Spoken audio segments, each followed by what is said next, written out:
ang mga tauhan mo! Huwag kayong mag-alala, may humahabol pa sa kanya ngayon. Ako! Remember, ang priority natin ay kaligtasan ni Mayor. Kapkapan niyo ang lahat ng lumalabas. Sir, magpapaliwanag po ko, sir. Wala siyang kinalaman! Tasamay! Tanggol, nasan ka na? Malapit nang matapos ang karera. Kailangan makabalik ka dito. Last lap na lang! Mananalo na si Kong! Nakakabawi si Tanggol sa kanya. Tanggol, huling lap na to. Kailangan makabalik ka dito kundi mahalata ka nila.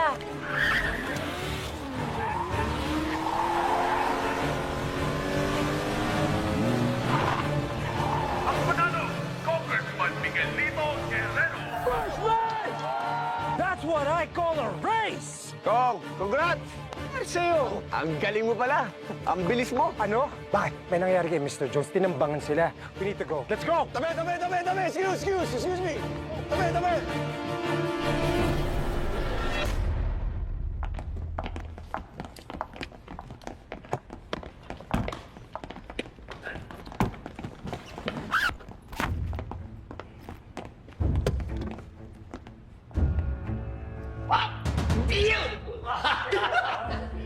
Tanggol, galing mo mag-isip. Galing mo dumiskarte. Lalo mo akong pinabilib. Akalain mo, tuwang-tuwa si Congressman Miguelito at nanalo siya. Hindi niya alam, planado lahat yun. Tapos kitang-kita ko, biglang nag-iba yung tsura niya nung may tumawag sa telepono niya at sinabing tinambangan yung mga business partners niya. Hindi kaya tayo nahalata nun? Hindi. Dahil kasama niya tayo nung nangyari yun. At sa sobrang saya niya sa pagkakapanalo niya sa karera, hindi niya maiisip na tayo ang nagplano nun. Naku, boss, munti nga kami madali. Totoo yun, boss! Ang tindi nga ng bakbakan eh! Para kang hapunan! Buti na lang talaga dumating to si Tanggol dahil kung hindi namin alam gagawin namin. Hindi namin makukuha yung droga. Kaya tama lang na ikaw ang ginawa naming leader talaga, Tanggol. Ang galing mo! Ang galing mo talaga! Ang galing mo sa katarantaduhan! Nakuha na natin yung droga pabalik. Ang dami pa natin pera! Ay, teka muna. Nagkakasayahan na natin. May kulang lang. Ha? Bulldog, Thanos, Mamam. No problem! Yes! Dali nyo! Secure the Mayor.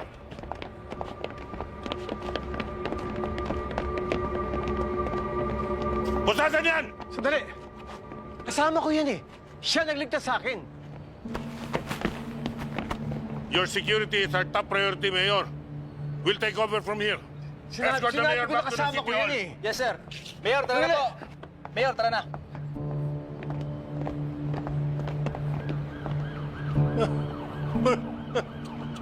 Di magiba.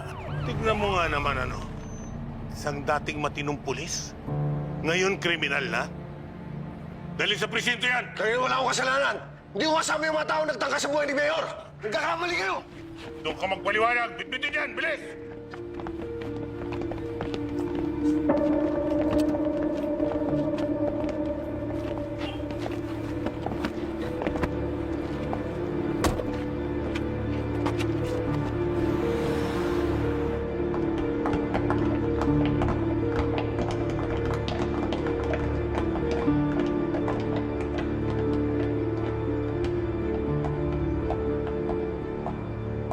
Mayor, Bakit nung pinapusasan yung taong kasama ko? Eh, alam naman ng lahat na yun ang tumulong sa akin. ang lahat po ay suspect ngayon, Mayor. Mabuti na nakakasiguro tayo. Iimbestigahan din namin siya. Kung kasabot yung taong yun, hindi mo na ako usap ngayon. Pinatay na ako nun. Alamin nyo kung sino ang may kagagawa nito. Yes, Mayor. Uunahin po namin yan. At huwag kayong titigil hanggang ninyo lalaman kung sino yan. I want a name! Yes, Mayor. Mag-iwan din po ako ng mga ilang pulis para sa security mo. Nasaan si ate? Mayor, Dismiss. Oh my God, Roberto! You're alive? I'm okay, ate. Buti lang meron nagligtas sa akin. I'm fine! Ang lakas naman ng loob nun. Hindi nga nila alam kung sinong kinakalaban nila. Meron ka bang nakaaway nitong huling araw, Roberto?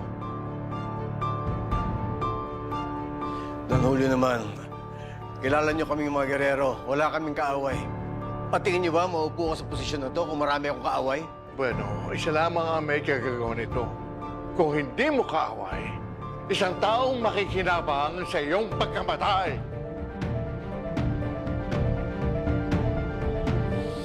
Ngayon lang ito nangyari sa mga gerero. At hindi ako papayag na hindi na magbabayad!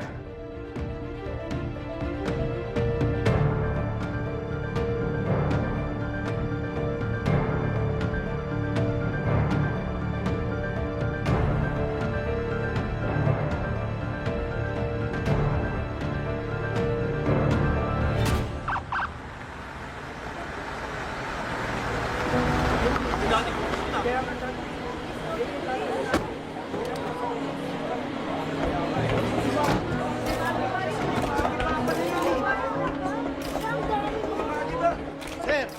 Sir, maniwala kayo! Wala akong ginagawa masama! Kaya mo doon! Wala akong ginagawa Section order na ba kaya? At alamin niyo kung sino nasa likod ng tagapagpatay kay Mayor.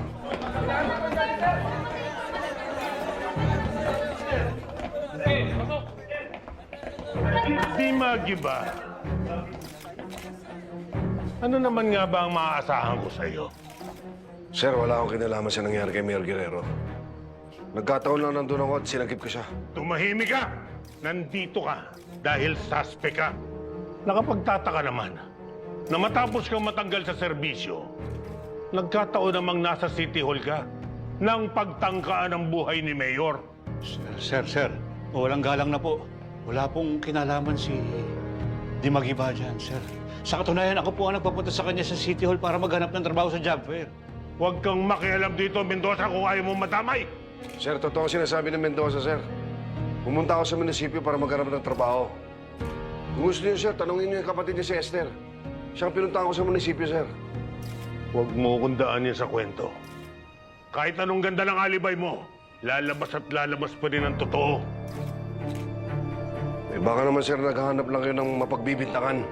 Ano sabi mo? Sir, may mga press. Sir, may mga press. Wala pa akong krimen na hindi nalulutas. Lalo na kapag ginawa ng mga pulpul na kriminal na katulad mo. Sige, iproseso na yung mga yan. Ato kayo, bilis!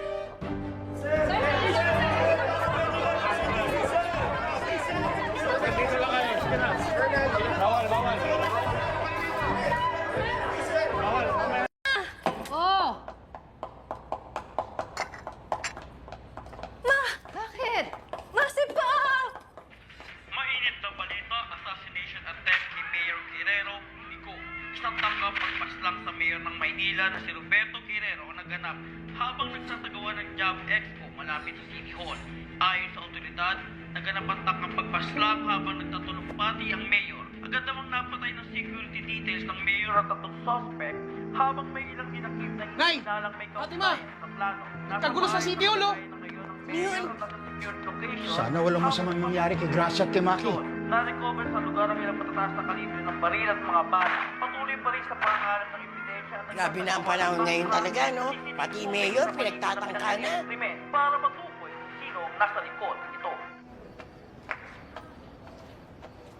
Sige po, salamat po. Sir, dito ba dinala yung mga hinuli sa City Hall? Anong pangalan? Mark Benito ho? Oo, nandito siya. Ano ho ang kaso niya?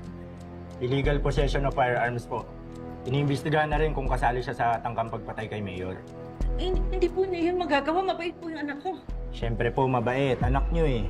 Pero Nay, nahulihan siya ng baril. Illegal yun. Maling-mali.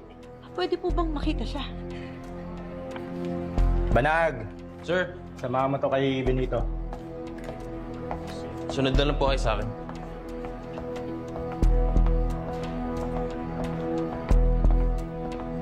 Dito na lang po. Maki! Maki! Ano ba ito pinasok mo? Bakit may baril ka? Yan ba yung baril na nagpahabang sa kuya mo? Mamo, sorry. Naisip ko lang naman baka papagtripan tayo pag may dala tayong pera eh. Pamproteksyon ko lang yun. Anong proteksyon? Ang tindi problema pinasok mo? Sorry, Mamo. Nagsisisi na ako. Tulungan mo ako. Ilabas mo ako dito sa loob. Hindi ko alam kung paano ko sasabihin sa papa mo ang nangyari sa'yo.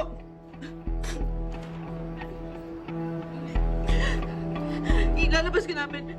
Babalikan ka namin dito. Ilalabas ka namin, ha? Sorry, Mamo. Nakakainis ka! Sorry. Nakakainis ka, Maki. Sorry.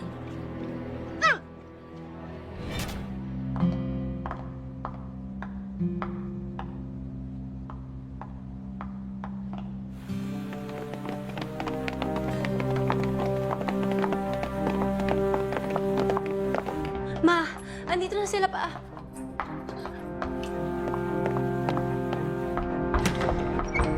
Pa! Pa, are you okay? I'm fine. I'm fine. Pa, we should take you to the hospital! Oh, Nate! Ano nangyari? Inabangan si Roberto sa City Hall. Doon siya tinangkang patayin.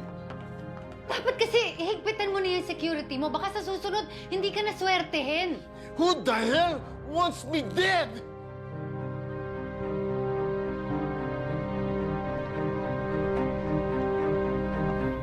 Alamin ko kung sino gumawa nito. Kapag nalaman ko, I will give them hell!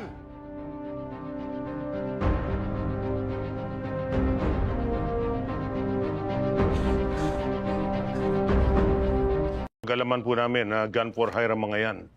Mga dating sundalong silibak na sa pwesto. Madaling sundalo, etong galing klaseng tao ko. Anak! Hindi murang serbisyo nito. Ano nangyari Ma, big time tong gusto magpapatay sa akin. Hindi to ordinaryong tao. Colonel Romero. Magandang gabi po, Don Gustavo. Alam niyo na ba kung sino may gawa nito? Iimbestigahan na po namin para malaman namin kung sinong tunay na mastermind sa assassination plot na ito. Iimbestigahan? Ibangkay na yung mga suspects. Paano maayos ang kasong to? Ha? Inutil kasi kayo. Ma, don't be so harsh on them. Ginagawa lang nila ang kaya nila. Hindi pa rin sapat yun, Olivia. Ayusin yung trabaho niyo, ha? Opo. Colonel, bigyan mo ako ng pangalan sa lalong madaling panahon. Opo, Don Gustavo. Jackie, samahan mo sila sa labas. Bakit ka na? Bernard. Tuloy na po kami. Colonel, aasahan ko yan, ha? Yes, sir.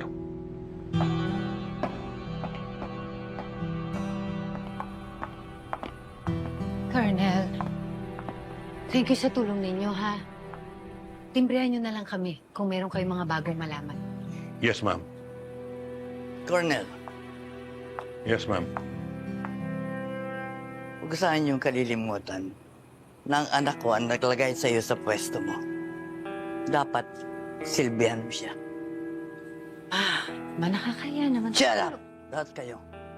Si Roberto ang pinaka-importanting tao sa lungsod ng Maynila. Huwag kayong tatanga-tanga. Yes, ma'am. Colonel. Tuloy na po kami.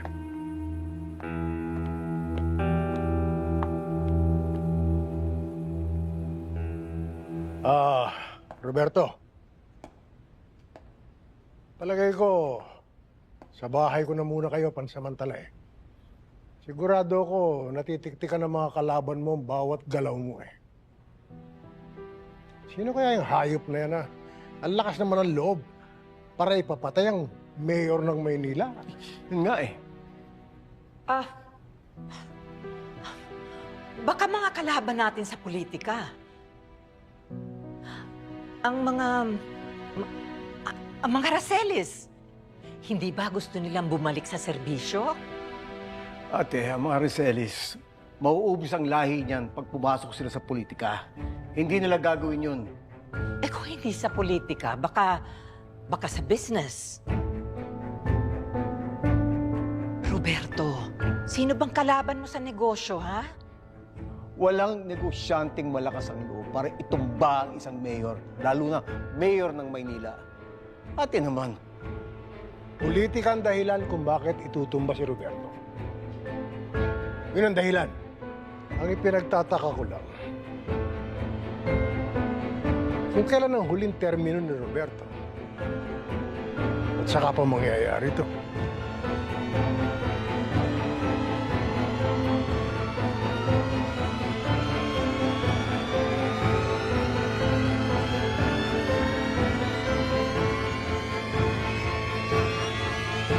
Sa mga kwarto ni Miguelito at Erica, ha? Yes, ma'am. Ma! Ma! Miguelito. Kagaling ko lang sa bahay. Walang tao doon. House pa.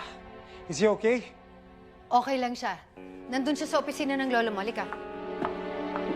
Narinig niyo. Halika na.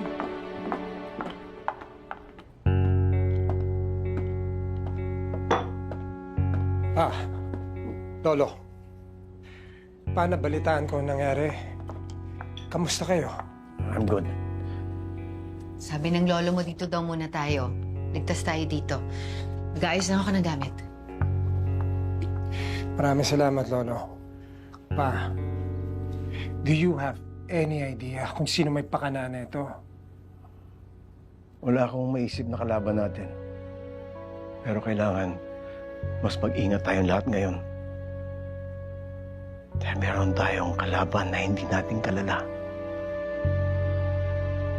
Ikaw, Miguelito, magiging mainit ang mata nila ngayon sa'yo. Dahil ikaw ang papalit sa akin. Tanggol, paano pag nag-imbestiga si Congressman Miguelito at malaman niya na tayo may kagagawa nun? Hindi niya malalaman yun. Malinis ang trabaho natin. Sinigurado ko na walang CCTV doon sa lugar. At sinigurado nating patay lahat ng foreigner para walang tumistigo. Dapat humarap agad tayo kay Congressman. Para kasi pag nalaman niyang umiiwas tayo, paghihinalaan niya tayo. Huwag kayo mag-alala, boss. Kakaibiganin ko siya. At magpapakabait ako sa kanya para hindi niya maisip na may kinalaman tayo sa nangyari. Dapat kitain na natin siya agad bukas at alamin natin kung ano nangyari sa mga kasamahan niya para hindi siya makaramdam. Paiikutin natin si Congressman Miguelito sa mga palad natin. Para sa lahat ng mga transaksyon natin, hindi niya namamalayan na tayo ang tumitira sa kanya. Hindi pa nagsisimula ang kampanya natin. Napakarumi na nila makipaglaro. Asahan mong mas lalo pang dudumihan habang papalapit ang eleksyon. O, kumusta na kayo ni Tanggol? I closed the deal with Tanggol with the investors, Lolo. Para habang nagkakarera kami ni Tanggol, may pumatay sa mga investors. Hindi pa namin alam kung sinong gumawa. Sandali. Nangyari yan during the event race ng mga Montenegro? Merong hindi tama. Mukhang may kinalaman ng Montenegro sa nangyari. Roberto, huwag mo pag-iisipan ng ganyan ang mga kaalyansa natin, ha? Papa, malaki na nakataya. Malay natin. Sinasaksak na tayo ng harap-harapan ng mga kalaban. Hindi pa natin alam.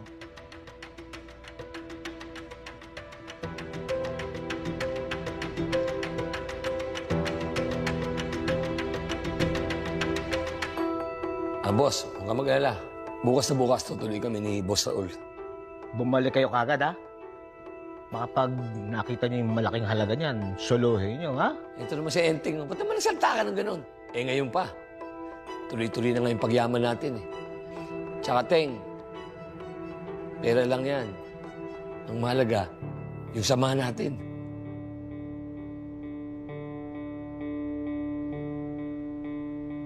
Huwag ka mag-alala, Teng. Matagal ko nang kilala yan. Hindi tayo lolokohin yan. Peng. Mag-ingat kayo dun, ha? Huwag kayo mag-alala. Kami bahala kay Boss Divina. Basta pinapangako namin sa inyo, pagbalik nyo dito, mayaman na tayo. Alam ko naman Tanggol yun eh. Sigurado yun. Eh, ikaw pa. Ulog ka sa amin ng langit eh. Halos lahat nga ng hawakan mo naging ginto eh. Oh, tama na yun. Baka magkaiyakan pa tayo. Alis lang kayo buka. Oh! Hey!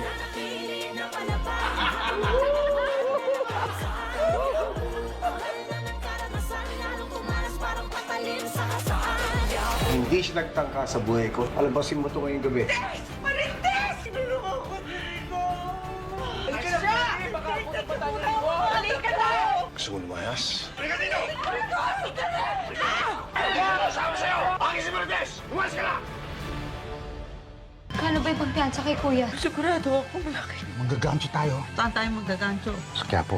Ubusin niyo na yung kape niyo para makapunta tayo sa Dimas. Mas madami tayong madadali kung maghiwa-hiwalay tayo. Kailangan natin mag-ingat. Malaking pera ang dadali natin. Baka mamaya mas halisiyan tayo.